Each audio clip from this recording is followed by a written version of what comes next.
Let's study 1 Corinthians chapter 9, New King James Version. Am I not an apostle? Am I not free? Have I not seen Jesus Christ our Lord? Are you not my work in the Lord? If I am not an apostle to others, yet doubtless I am to you, for you are the seal of my apostleship in the Lord. So Paul is talking to the Corinthian Christians that he initially taught Christianity, helped them develop the church, stayed for at least a year and a half on his first time there. So he had a close relationship with them. And apparently they had been saying some things essentially restricting Paul's freedoms, saying, Paul can't preach for money, or Paul can't get married, or Paul can't carry a wife with him on his trips, or as if Paul was restricted by God from doing certain things. They apparently had misunderstood Paul's decision to not engage in certain things as his own personal decision or personal preference. And they perceived that to be an obligation. So if somebody doesn't get married and goes around preaching the gospel, they're not going around talking about marriage all the time, although he recently had a whole chapter on marriage in 1 Corinthians. He doesn't go around talking about his personal convictions all the time. He goes around talking about the gospel, because you convert people by preaching the gospel, and the gospel is a simple message that it really doesn't take long to say, but you have to reinforce it over and over. You have to weed out all the things that people try to put in that doesn't belong. So Paul, now this title, human title, says a pattern of self-denial, and I think that is a good title because Paul does set a pattern of self-denial. Now, we have been liberated and freed in Christ. We're no longer under bondage to law and obedience like the Jews were in the Jewish system. But apparently these people, the Corinthians, had misunderstood Paul's liberty. But let's keep going. My defense to those who examine me is this: do we have no right to eat and drink? Do we have no right to take along a believing wife, as do also the other apostles, the brothers of the Lord, and Cephas, which is Peter? So Jesus' brothers, which would include James, the author of the book of James, I believe, the other apostles, and Cephas, Peter. So they have a believing wife. Why can't I have a believing wife? And it's interesting that he puts in believing wife, because I think it would certainly set a bad example to have an unbelieving wife. If you don't have control of your own household, how can you go around teaching others to have faith when you can't even influence your own wife to have faith? So it's a good example. Not necessarily a requirement, but it would certainly be a hindrance and an opportunity for stumbling to have an unbelieving wife, as if you cared more about how pretty she was or how she cooked or pleased you in other ways, and you cared more about that than you cared about spiritual, eternal support in this life and whatever comes afterwards for you and your wife in eternity in heaven with God. So it would be a bad example to have an unbelieving wife for the apostles and leaders and teachers of the gospel. It would still be a bad example today for someone who is spiritually minded, someone who wants to have a good influence, a good spiritual influence on anybody else, to have an unbelieving wife. Because if you can't convince your wife to believe, how can you convince other people? So Paul says, to those who examine me, or to those who judge me, or to those who have any critical or criticism of me and what I do, this is what I say: don't I have a right to eat or drink? Don't I have a right to have a believing wife? Now, when he says have a right to eat or drink, I don't think anybody would accuse him of not having a right to eat or drink. I think that would probably more likely be a reference to him making money in order to buy his own food. Verse 6, or is it only Barnabas and I who have no right to refrain from working? So apparently Barnabas was like Paul, and he had chosen, although he was at liberty to receive financial support from the churches for preaching the gospel, both Paul and Barnabas worked with their hands and provided for their own needs and didn't expect or allow, in many cases, churches to give them money to support them on their trips. Now, I wonder if Barnabas was married or not. With Barnabas traveling around almost as much as Paul, it seems, it's kind of hard to take with you a wife and family on all these trips. So it would be much easier to travel by yourself than with a family. So he says, is it only Barnabas and I that have no right to refrain from working? You think that I am obligated to preach for free? And yet you see other people that receive money when they preach. But you think I don't have a right? That's foolishness. Whoever goes to war at his own expense, who plants a vineyard and does not eat of its fruit? Or who tends a flock and does not drink of the milk of the flock?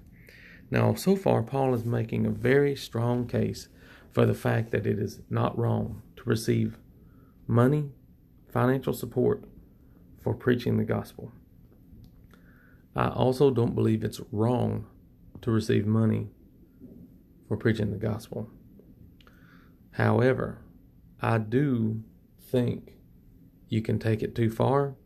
And I think most preachers today do take it too far. If you're a preacher and you receive money and you're listening to these, I don't intend to offend you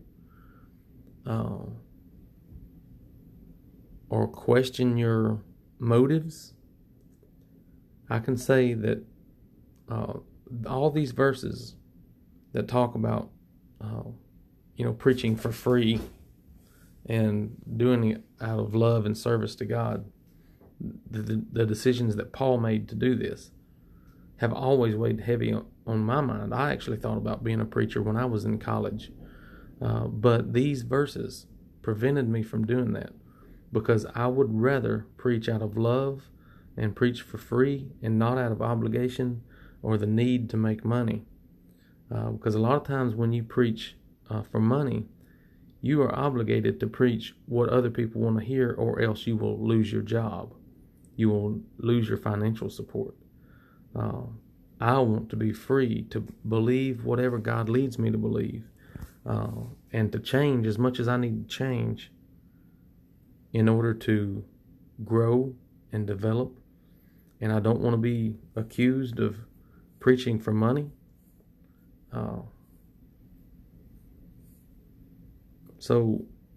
And this is where Paul's going. Although Paul's making a very strong case for the fact that he has a right to receive money for preaching, he's going to explain his motive in a minute. All right, verse 8. Do I say these things as a mere man, or does not the law say the same also? For it is written in the law of Moses. Paul says, even the Jewish law, even the law of Moses says, you shall not muzzle an ox while it treads out the grain. Now, Paul's not saying, since we are obligated to keep the law of Moses, you must obey the law of Moses, which says you must not muzzle the ox while it treads out the grain. Now that means, well, he explains it. Is it oxen God is concerned about? So even though this verse is talking about oxen, God is not concerned about oxen. He's concerned about people. And he's using the oxen as an example to help people understand. Or does he say it all together for our sakes? Certainly, God says this about the oxen for our sakes. Or for our sakes, no doubt. That is written. that he who plows should plow in hope, and he who threshes in hope should be partaker of his hope. If we have sown spiritual things for you, is it a great thing if we reap your material things? If others are partakers of this right over you, are we not even more? So any assumption that Paul was forbidden or prohibited from receiving money for his services for preaching the gospel, he's making an extreme case to deny that he has no right to be paid. He absolutely has a right to be paid. He's committed his life. He's traveling the world. His sole objective is to spread the gospel, to be a servant of Christ. And it seems that leaves a little time. I don't know how much time he had. He probably had a pretty good bit of time still to make tents and to have a job and to do things that pertain to earthly life, and not just focused 100% all the time on spiritual things only. You know, we have to work, we have to make a living, we have to provide for our families, we have to eat food. Those are earthly things, physical things, and we have to concern ourselves about those things.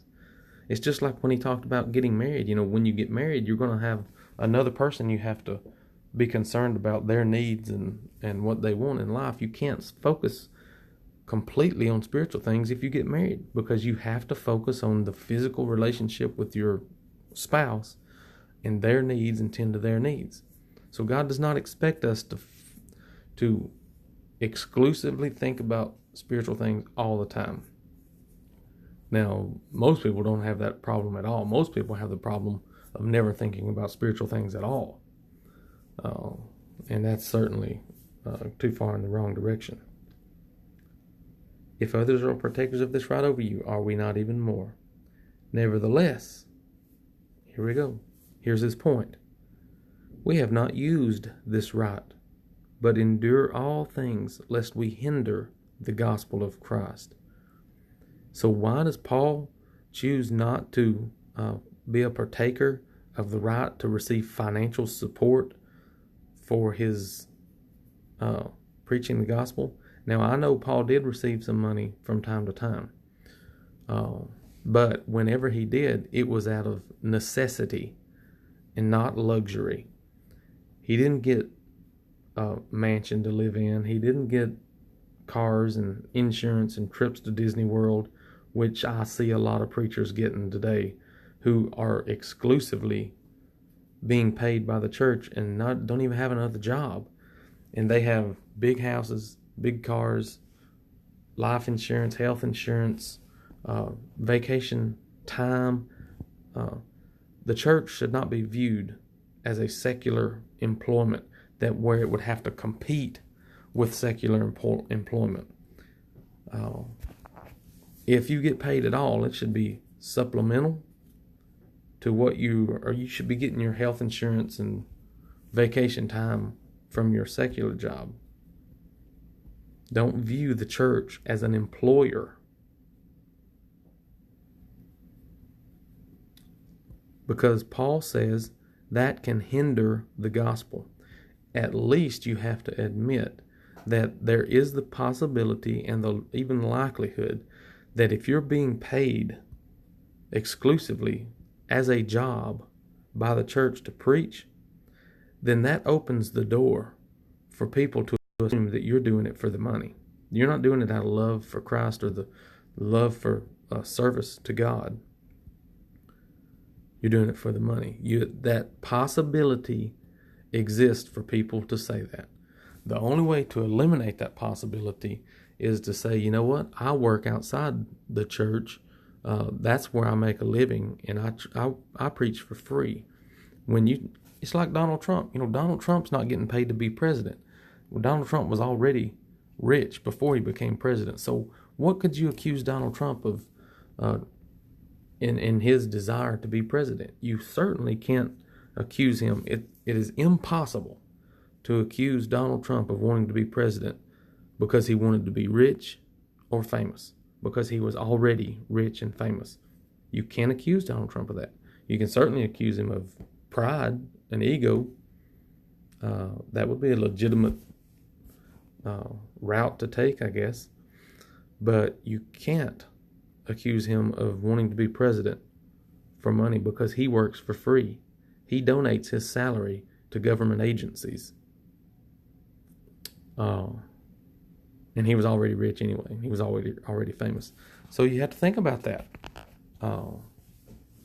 When you make a decision to receive money as a job, as a preacher, you have to consider the possibility that you are hindering the gospel, that you yourself are a stumbling block to some people believing the gospel.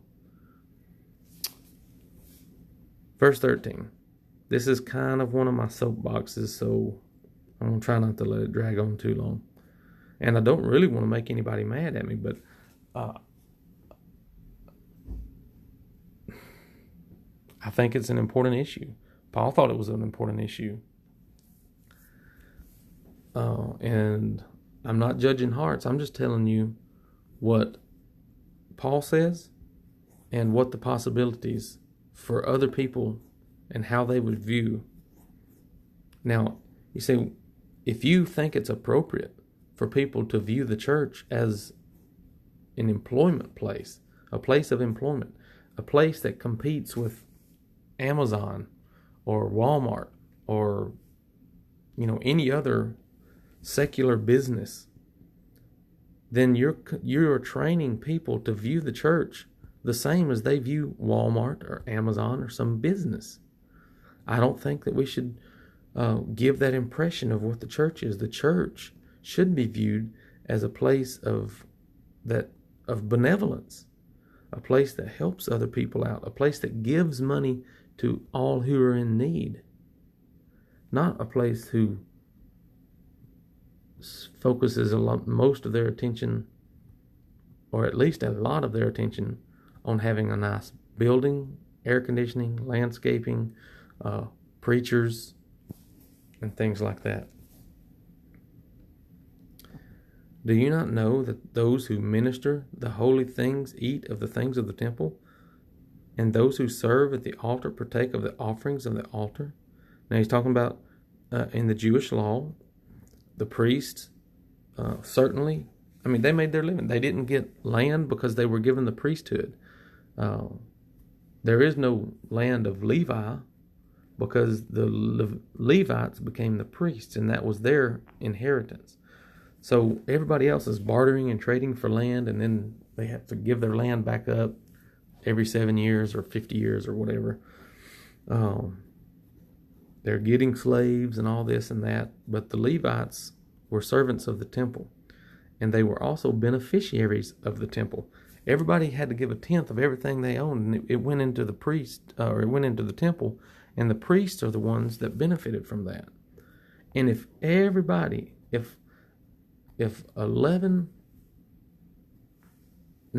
tribes are given 10% of everything they have to one tribe, I see the high probability that the Levites were the richest of them all, because they were receiving a tenth of everything that everybody had. And that was a lot of people. So there's some opportunities for confusion there too, except that was the design and plan of God. That's the way God said it should be done. Even so, the Lord has commanded. Now, Romans 10:15, I got to check that out. All right, Romans 10:14 and 15 says, "How then will they call on him in whom they have not believed? How will they believe in him whom they have not heard? And how will they hear without a preacher? And how will they preach unless they are sent? Just as it is written, how beautiful are the feet of those who bring good news of good things." So, I don't really want to go into detail here, but I don't think, I certainly don't think that this is saying you must pay preachers. It says no one can hear unless you have a preacher. Well, that's not true. From a literal perspective, can you hear if there's not a preacher? Of course you can hear physically, but that's not the point. Can you hear the message? Can you hear the gospel without a preacher?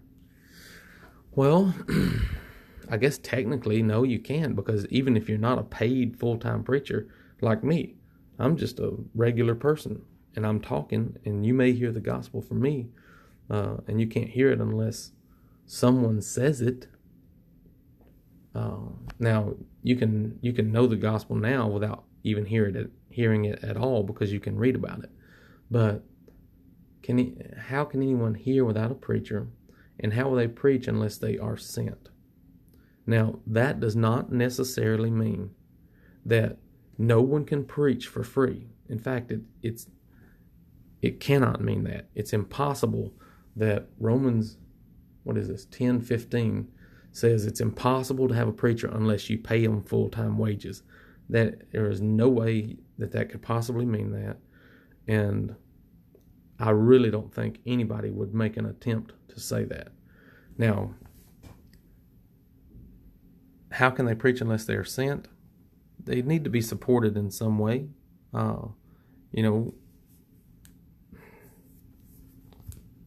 And financially is certainly one of the ways.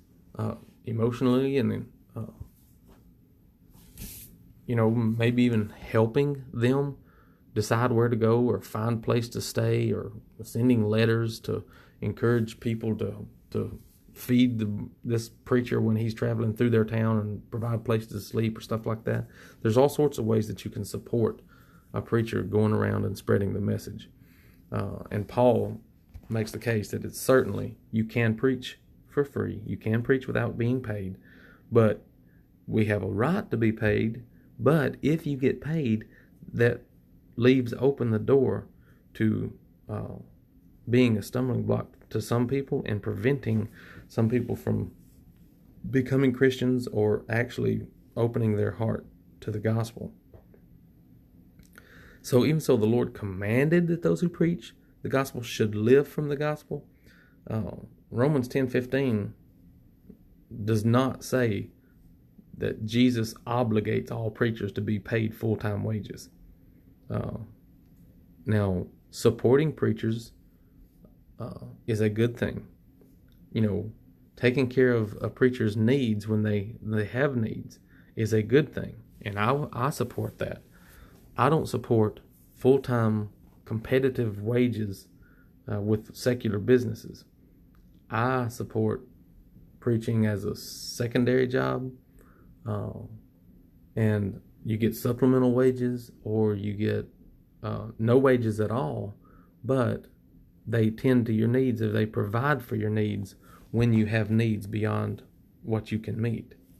That's what I support, and that's what Paul supports also. But I have used none of these things. So Paul had the liberty, Paul had the right. But he says, I have used none of these things, nor have I written these things that it should be done so for me.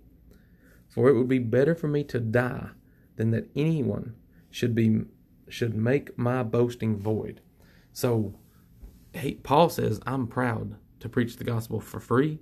I'm proud that no one can accuse me of wanting to preach the gospel for money, and I would rather die than have someone accuse me of preaching for the money.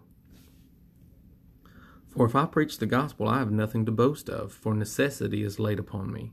Yes, woe is me if I do not preach the gospel. For if I do this willingly, I have a reward.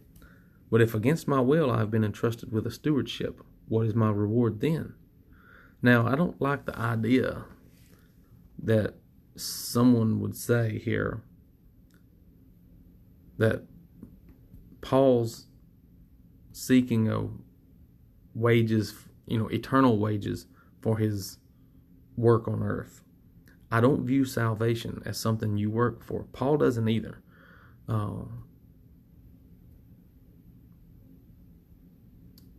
He says, if I do this willingly or voluntarily, or not because I'm being forced to, not because I have to, because I need to pay my bills, but I do it for free out of genuine love and service, love for my fellow man and service to God. That's why I do it. And when I do it with the right heart, I have the right attitude, it trains me to be humble, it trains me to be a servant, then I have a reward. So if you humble yourself and you become a servant, then I do support the idea that the more you humble yourself, the more God will exalt you. God will exalt the humble. And so you humble yourself, and then God will give you a reward. But Paul is not here saying that since he preaches for free, then God owes him salvation. He's not saying that. He's saying when he humbles himself and becomes a servant, then God will exalt him. Let's see, where did I get to? That when I preach the gospel, I may present the gospel of Christ without charge, or free, without charging you money, that I may not abuse my authority in the gospel. So Paul said that you can hinder the gospel by receiving wages. And he says here that you can abuse your authority in the gospel. So it is possible to prevent others from becoming a Christian by your desire to be paid a full-time wage with benefits from the church. It is possible for you to abuse your liberty or your authority. You have a right to be paid to preach. But there are concerns and problems that go along with that. You can go beyond what is appropriate. You can abuse your authority. And I wonder, where do you draw the line?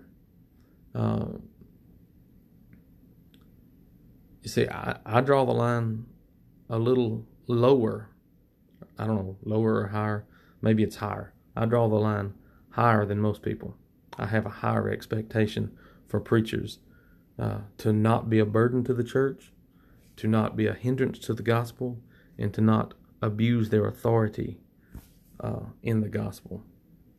For though I am free from all men, I have made myself a servant to all, that I might win the more. And what are you in the business of preaching for? Why are you preaching? Do you want to win souls, or do you just want to provide a living for you and your family? And to the Jews, I became as a Jew, that I might win the Jews. Now, Paul was a Jew, but he says he became as a Jew. I think what he's saying is he just said, what perspective are you guys coming at the gospel with? And I want to come at it with the same perspective so that I can understand where you are and help you get where you need to be. Now, Paul was a Pharisee, the highest of all Jews. He understood it. He lived it. But that was before he became a Christian. He still did Jewish things and observed feast days after he became a Christian. But he recognized that he was no longer the same kind of Jew he was before. I guess I'll leave it at that. To those who are under the law, as under the law, that I might win those who are under the law. Now, I wonder why he separated those under the law and the Jews, because the Jews were the ones under the law. Maybe he's talking about, national Jews versus Jewish converts, religious converts. What do they call them? Proselyte. Maybe he's talking about Jewish proselytes here. To those who are without law, as without law. Not being without law toward God, but under law toward Christ. So he's saying, now this law, I think he's talking about the Jewish law. I don't think he's talking about secular law. Maybe he is, but usually whenever the word law is used, it's talking about the Jewish law. But he says, I didn't, do sinful things. It's not like somebody says, I go to the strip clubs because that's the kind of people that I want to minister to and spread the gospel to. Or, go to some sinful place and try to say you're there for good reasons. Uh, maybe you'd go outside and not go in the strip club, but to reach people. But, I mean, I don't know. I don't want to dig into that too much. But anyway, Paul's saying here, he didn't do sinful things in order to reach people, but he kind of understood their perspective. He came at the gospel from whatever angle they were coming at, so that they could understand it and respond appropriately. And his purpose was to win those who were without law. Verse 22, to the weak I became as weak, that I might win the weak. I have become all things to all men, that I might by all means save some. Now here Paul says that I might save some. I really don't think Paul had the attitude that he was the Savior. I mean, I'm convinced that Paul didn't have that attitude. He talked about it over and over. People worshipped him and said, I'm the Paul type of Christian. And Paul says, there is no such thing as a Paul type of Christian. I didn't save you. I plant, Apollos watered, and God gave the increase. So Paul is not here saying that he is the Savior of anyone. He played a role in the Savior, or in the salvation of others by spreading the gospel, and then God is the one who gave the increase. God's the one who gave the soft heart and the open mind and the eyes to see, and even the grace of repentance and faith. It's just a convenient use of words to say that he might save some, without going into all the greater meaning, the deeper meaning behind how people are actually saved by God, by grace. So hopefully no one would even attempt to use this verse to say that Paul saved people. I think people would, in a roundabout way, try to use this verse to say that, because people don't want to believe that God is the one who saves people. They want to believe that they themselves are. They want to say, I hear even where I go to church, they talk about partnering with God and sharing in the work. And from one perspective, I agree with that, but from another, I don't. I don't think we should take any credit for the salvation of souls. I think God deserves all the credit for that. And what is it, Luke 17 or something says, we are unprofitable servants. Even after we do all that we are commanded to do, we are just unprofitable servants, doing only what is our duty to do. That's the humble attitude that we should have if we have any part whatsoever in someone else coming to faith in Jesus. We should never think that I saved that person, or I said the right things, and I led that person to salvation. So that's another soapbox, I guess. Now this I do for the gospel's sake, that I may be partaker of it with you. Do you not know that those who run in a race all run, but one receives a prize? Run in such a way that you may obtain it. And everyone who competes for the prize is temperate in all things, or they have self-control in all things. Which means, if you're in a race, you have to abide by the rules. You can't take steroids, and you can't take shortcuts. You have to abide by the rules. Now they do it to obtain a perishable crown, but we for an imperishable crown. Therefore I run this way, not with uncertainty. Thus I fight not as one who beats the air, but I discipline my body and bring it into subjection, lest when I have preached to others, I myself should become disqualified. So I think the reason that Paul puts this at the end of what he's been talking about, he says he had liberty to be paid to be a preacher, but he chose not to do that for several reasons. He didn't want to hinder the gospel. He didn't want to abuse his authority, or prevent other people, or allow other people the opportunity to accuse him of preaching for the money. Paul says, I discipline my body. I bring it into subjection. So he had a humble heart, a humble attitude. He maintained a genuine love for fellow man and service to God that he maintained a proper attitude. He even, he gave up a lot. He was stoned and killed and chased out of town many times, and he was certainly not a rich person. Well, he could have been wealthy before he got started, and maybe he had a bunch of money that allowed him to travel. I don't know about that. Maybe he did.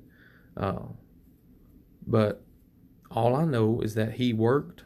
He was a tent builder, a tent maker, and he provided for his own means as much as possible. And whenever he had need, the church supplied his need.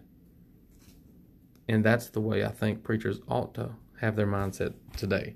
Of course, you have the right to be paid, but you need to be fully aware of all the negatives and the possible consequences of abusing your authority or abusing your liberty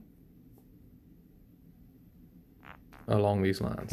So I guess I'll end it there. It's one of my, it's a big issue for me. And I do not want to make people mad at me, but I would love to have a genuine, open, and honest conversation with a full-time paid preacher about your understanding of 1 Corinthians chapter 9 and how you apply this to your life. Now, I will try very hard not to judge your heart or your attitude. You know from listening to this that I have some pretty strong opinions, but I'm not in the business of judging people or determining, your motives. I let God handle that. And I would be interested to find someone who, and I know there are people out there that have this same mindset, that they love to preach, but they preach for supplemental income and not primary income, for this very reason. Okay, so that completes 1 Corinthians chapter 9. Please like and subscribe and turn on notifications. Put your comments down below. Thanks.